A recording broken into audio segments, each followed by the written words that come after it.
আসসালামাইকুম গাইজ, আজ আপনাদের মাঝে আবার চলে এলাম একটু ব্লগ করার জন্য। দেখেন, এই হচ্ছে আমাদের ফ্রুটের গাছ। এটার নাম হচ্ছে আফরিন ফ্রুট। আফরিন বলে সৌদিতে। তো যাই হোক, আজকে আমরা একটা ব্লগ ছোট বানাই, আপনাদের দেখাবো, ভালো লাগবে। হুম তা আমাদের সামনে এখন আমাদের প্রজেক্ট ম্যানেজার আছে একটা, আর সিও আছে, যেটা আমাদের মুদির বলে এখানে সৌদিতে। তো এটা হচ্ছে মুদির। হুম এটা আছে আমাদের প্রজেক্ট ম্যানেজার। হুম তো দেখেন, কিছু বলবে আপনাদের সামনে, কিছু বলবে এটা দেখেন ফ্রুটের সম্বন্ধে। একটু খারাপ হয়ে গেছে फ्रूटটা ফ্রুটটা, তো এবার কিছু हमारा বলেন। फ्रूट बहुत मुश्किल हो गया इंडिया से आ रहा है। और मुश्किल नहीं है लेकिन नहीं चलेगा।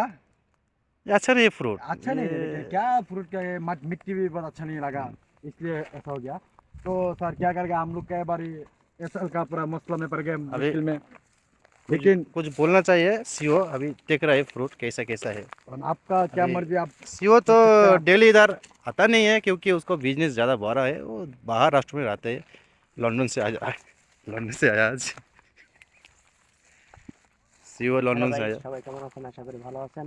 তো देखें, দেখেন, আমি আমার এরকম জায়গা, এরকম ফ্রুটের বাগান আমার অনেক আছে, যে কারণে আমি অনেক সময় সব জায়গায় যাইতে পারি না। এখানে আমি একটা ম্যানেজারকে জিম্মাদারি দিয়ে গেছি ফ্রুটের। যে ফ্রুটটা দেখেন, কিরে দোস্ত, তোর তো ফ্রুট বাগানটা তো সুন্দর রে। এই ফ্রুটটা দেখেন, এটা একটু শক্ত, এটা নেওয়ার উপযুক্ত না। এই ফ্রুটটা মানে আমার জায়গা পর্যন্ত নিয়ে যেতে যাইতে এই ফ্রুটটা নষ্ট হয়ে যাবে। এটা দেখেন, বিশাল বড় এরিয়ার ফ্রুট। দেখেন, देखें আপনারা দেখেন, বুঝতে পারবেন কত বড় টাকার আমার অনেক বড় এটা জায়গাটা, অনেক বড়। কত এইদিকে বড় আপনাদের কত এইদিকে বড় টাকা, এর সামনের যে পাহাড়টা আছে, পাহাড়ের পিছনে আছে অনেক বড়।